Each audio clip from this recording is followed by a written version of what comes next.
Hey, what's up everyone? Owl here. Welcome back to another episode of Stillwater, episode 3. In the last episode, we were investigating the granddaddy's bedroom, and we discovered a locket, a letter, and then we were attacked by something. Actually, we felt a cold, wet sensation going down our leg, so we might have just pissed our pants. Which happens, very often to some people, and it's perfectly normal. And let's just continue with the storyline. Hugo is about to put everything back into the chest when he feels a wet, cold sensation crawling up his leg. What? Water? A pool of water relentlessly spreads across the floor, already seeping into the chest. Damn it, no! Suddenly, the lights shut off. A scream is heard, followed by a myriad of shouts. Hugo is about to call out to Noah, but stops at the sight of pale feet before him. That's right, this is a fetish game. Looming over him stands a tall and ominous figure. His face is shrouded in complete darkness, devoid of any human emotion. It appears as a young man, but Hugo knows that it's far from that. No, this very thing is trying to imitate a human form. Have I accidentally stumbled upon another Mandela Catalog game? I just finished playing a series of games from the Mandela Catalog. And apparently there are alternates in this game as well. Where's the camera? There it is. Hi there. How's it going? Wasn't expecting alternates here, but you know what? Here we are. Trying to be human, which is basically me every day of my existence. Hugo could only stare back. Paralyzed with fear, he is forced to watch the horror as it slowly creeps towards him. It's just like before, the sensation of someone staring at him from within. But this time, it's drawing nearer, inching ever so closely. The words to call out to Colby or Noah fail to reach out. Lodged in his throat, he struggles in pain. With his breathing shallow, he tries to force his body to move. And then it stops. Looking down at Hugo, filled with nothing but malice and contempt, it speaks. Don't get in my way. All of a sudden, the door to the bedroom slams shut and the entity disappears. The tension from his body finally releases its agonizing grip and he gasps desperately for air. His vision blurred, his breathing jagged, he staggers towards the door. He yanks at the handle several times, but it's tightly jammed. Fuck! Noah! Colby! To his dismay, he is only greeted with silence on the other end of the door. Damn it! From a distance, he faintly hears the sounds of Colby's relentless barking as it gets further away from the house. Hugo rushes towards the window. He tries to pry it open, but just like the door, a heavy force prevents him from doing so. Fuck this! Frantically looking around the room, he spots a nearby chair. What, this one? The easy chair? About a moment sooner, Hugo grabs a chair and starts to strike the window. I'm impressed. These things are quite heavy. Bit by bit, the window cracks get larger with each blow, splintering off smaller pieces. What the hell is this thing made out of? Glass, Hugo. It's made out of glass. Still trying to catch his breath, he musters all of the strength he has left for a final blow. Damn you, just break already! Clearing out the remaining glass shards, Hugo peers his head out to see any railing he can grab hold of.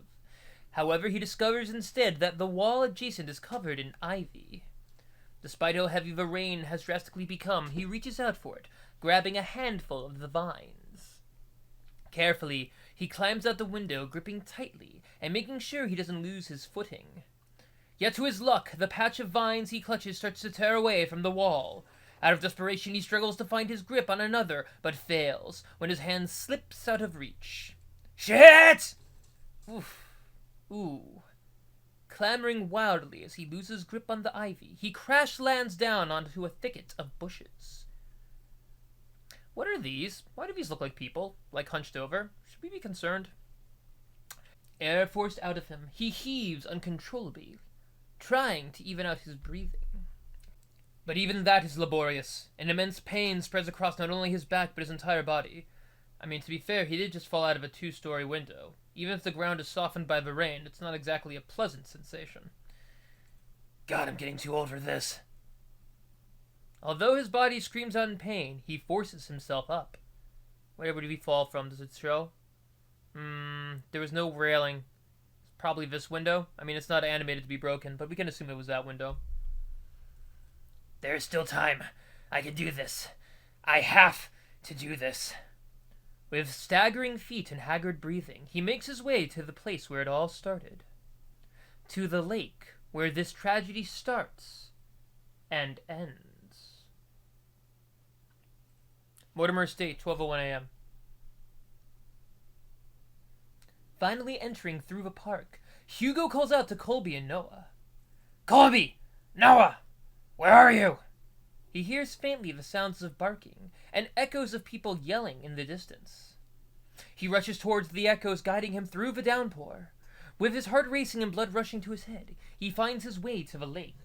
Drawing closer, he sees Nina giving chase to her granddaddy. Unfortunately, she doesn't get too far as Noah stops her. "Grandpa, stop! Grandpa! Let me go! My grandpa, he's..." "Nina, please, it's dangerous. You'll get hurt too." "I don't care. I don't want to lose anyone anymore." It's at that instant Hugo trudges against the water, pursuing in Nina's stead. "Hugo? No, don't!" Bark, bark, bark, bark. Please falls deaf to his ears. Not even the whines and worried cries of his partner could make him turn back. Determined, he trudges further in. Nearing the deep end, he sees Henry Mortimer gazing directly at the abyss. He looks even more frail and disheveled, as if all of the life has been drained from him. An incubus? Perhaps. Surrendering it all to the lake. Before Henry could lean in, Hugo reaches out and tugs at his arm. Mr. Mortimer, listen to me. Nothing is waiting for you down there, so please come back to the shore with me. Huh? Motionless and unresponsive, he still stares deeply into the water. There are so many things we cannot afford to lose in our lives, and you're one of them. To Nina, you're all she has left. She needs you, Mr. Mortimer. Hugo felt it. A slight jolt from Henry's arm as if stirred by the mention of Nina. Damn, he's pretty! Sorry, God, I know, I'm breaking the emotional whatever, but come on! Right? Like, that's a snack. Anywho, he slowly turns to face Hugo. God, those eyes. Nina? However, just as cruel and violent as the storm, Henry jerks back, wrenching his arm from Hugo's hold on him. All this is my fault. If only I got to Lewis sooner, then none of this would have happened. Henry inches even closer to the edge. Lewis, I'm sorry. I should have... Should have what? Gone in his stead? Gone with him? You know that wouldn't resolve anything. Not for you or Lewis. I read what he wrote to you those years ago. Huh? He understood if you didn't want to come see him. But this thing is, Mr. Mortimer, Lewis never thought anything less of you. The locket is proof of that. Lewis's locket? Yes. It's a symbol of his love for you. That's why you don't have to shoulder all the pain by yourself anymore. We can talk about it. About you and Lewis. All of it, together. Hugo extends not only his hand to him, but a promise. A promise that Henry had yearned for so long. A way to forgive himself. He hesitates, at first.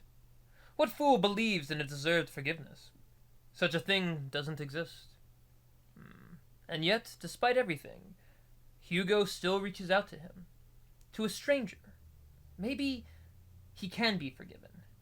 Just as he was about to reach out for Hugo, a hand slivers around Henry's instead. Oh boy. Ugh. It is unnaturally contort around him, while its head perches on his shoulder. This thing. This Lewis is no longer pretending to be human. With piercing cold green eyes, it glares directly at Hugo. Mocking him. Cursing him. Wishing nothing but despair. We can be saved. We can be forgiven? Yeah, man. Yeah, why not? There is only one true way out of this. I will share with you the most happiest of endings. Before Hugo could reach out for Henry's hand, he disappears into the water. Mr. Mortimer! Without hearing the anguished cries and desperate pleas, Hugo dives after him, into the abyss. Oh boy. Somewhere at 12:30. Plunging into icy waters, Hugo feels shocks running rampant throughout his body, like spikes continuously piercing from his legs to the tip of his fingers. Fierce and unyielding. His chest tightens and his heart races as he begins to kick his legs, hoping whichever way he goes, he'll find his way to Henry. Swimming deeper and deeper in, he sees faintly a figure slowly descending into the darkness. As he finally gets closer to Henry, long snake-like arms stretch across the void and grab Hugo's neck, violently squeezing all the air from him. He tries desperately to wrench its hands away, but with each struggle, Hugo's movements begin to weigh heavier and heavier. Lewis! Where are you, Lewis? It's looking for Lewis. Wait, what? Digging deeper into his coat's pocket, he grasps tightly in his hands the locket that Henry kept and had long forgotten, holding it as it shines ever so brightly in the dark.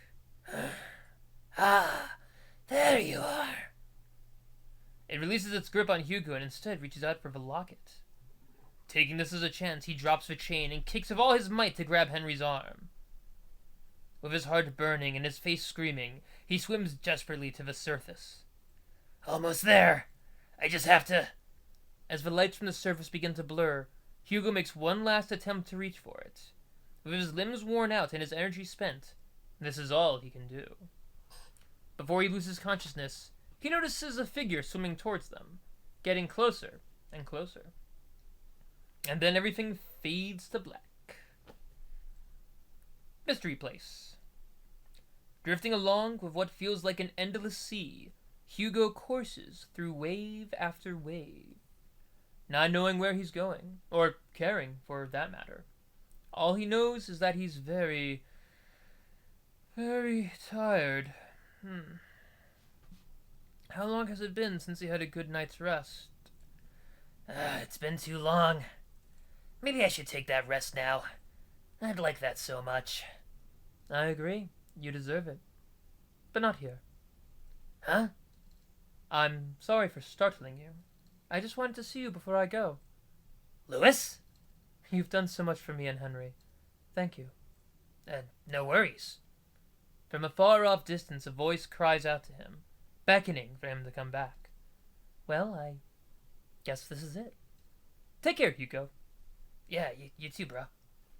The lake. With his eyes closed and his senses still returning, he feels the constant tugs and licks of a certain bloodhound. Noah, you dog. Nah, it's Colby. Whining as he tries to wake up his partner. Hugo! He also hears another familiar voice, too annoyingly close for comfort. Eyes shot right open, he jerks up.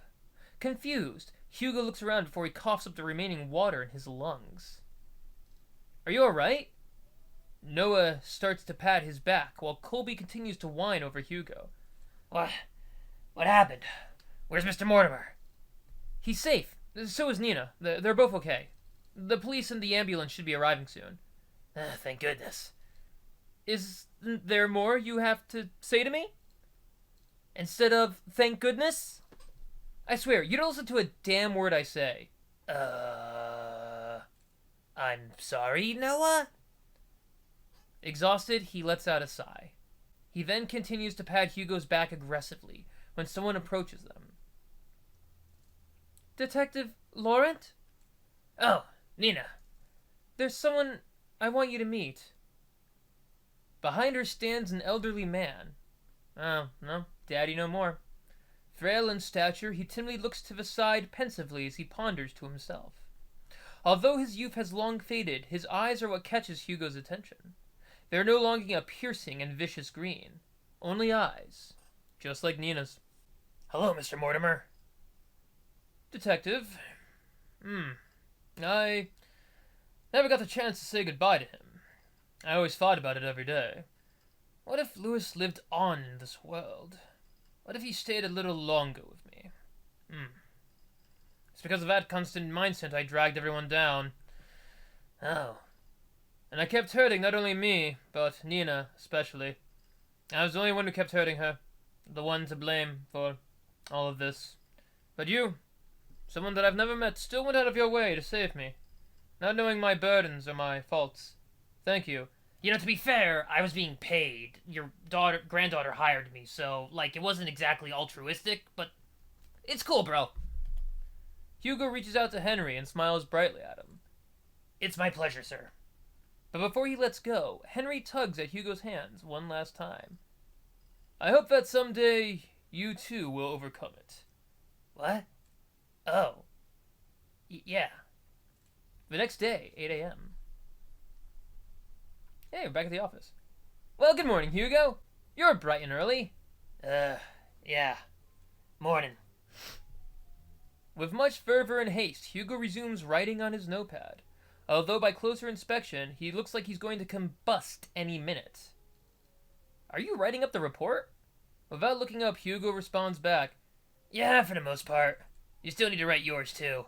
I will! But since I haven't had breakfast yet, and I don't like eating by myself... You know what? I'm a sucker for a good meal. Noah, you son of a bitch, I'm in. Let me guess. 2 is better than 1. Bingo! Wow, Hugo, you're really catching on. I'm so proud of you. Shut it, will ya? I swear, if only I hadn't fallen off from the god-darn window, maybe my report would have been shorter. Before Noah could begin to cut the bacon, he pauses at the mention of Hugo's report. Oh yeah, by the way, mind telling me what happened at the Mortimer's window? I broke it. Well, that's obvious to me. What I don't understand is, why is it broken? Do you know how much it costs to repair a window like that? I know, it was really dumb of me. I'm sorry. Well, not my window. Besides, I told Mr. Mortimer about it before we left. Honestly, I was expecting an earful from him. And also the bill. And? Surprisingly enough, he said it was okay. Apparently he hated that window. So what, you just called it a day after all that? Thank you so much, Mr. Mortimer. You broke it, you pay for it. Would you chill? Of course I'll pay for it. Don't, Hugo, you're... Look, Hugo, not to be that guy, but you're broke. So maybe just kind of take the money and run? But each time I kept insisting, he just shrugged it off. Said that we already went through a lot for them, so this was nothing in comparison. You know what? He's right. After all that we went through, I deserve at least a nap. Hugo puts down his pen and proceeds to head for the couch. Colby follows after him. Wait, what about breakfast? I'll eat it later. It's nap time now. Heavily sighing, Noah sets aside the food on his desk and joins the other two at the couch. Ugh, I'm getting old. I mean, you are old. Shut it. Colby whines, asking for head scratches. Sorry, boy. Silently, Hugo scratches the back of Colby's ears as he leans closer to Noah. Ooh, where are we going with this? You know, I'm glad you came along yesterday. Huh? Oh, what's this? Are you getting chummy with me now? I mean, we're like snuggling, so yeah, why not? Call it chummy or whatever, but I really mean it. If you hadn't saved us back there... Look, I told you before. I'll be there whenever you get yourself into reckless shit. Besides, didn't you say this was nap time? Get some rest. You deserved it. You too. A calming silence fills the room as the three fall deeper into sleep. No big parties or celebrations. Just each other's comfort, sharing this small but rewarding night's rest. A good end. A night's rest. Oh yeah, I think there's like 3 endings to this story. I forgot about that. Thank you for playing. Hey, thank you for making it. All right. So that's Stillwater from Clump Games. No, Clump Studio? Studio Clump. Wait. Studio Clump, because on Twitter, Clump Games is actually somebody else. Alright, well that'll finish our adventures in Stillwater. Thank you guys for watching and joining me on this little short adventure, 3-episode adventure. That was fun. I enjoyed it. I kind of wish it was a little bit longer, gotten a bit more into the detective side of things, that there were more options and stuff like that. But I do understand that this being an itch.io game, this being an independent game, you know, money and time are huge factors in this. So, you know, a lot of people can't really afford to make, you know, long, super intricate games. But for a free game that I got online, you know, this was really good. Screw it. No, it's just good in general. Make sure you give Studio Clump, I have their stuff on the screen right now, some love. You know, play the game yourself, check it out, see what else they have on their itch.io page, and I will catch you guys later. So thank you for watching. If you liked what you saw, please like, share, and subscribe. If you didn't like what you saw, please like, share, and subscribe anyway, and I'll see you guys. I'll see you around. Have a good one. Mwah.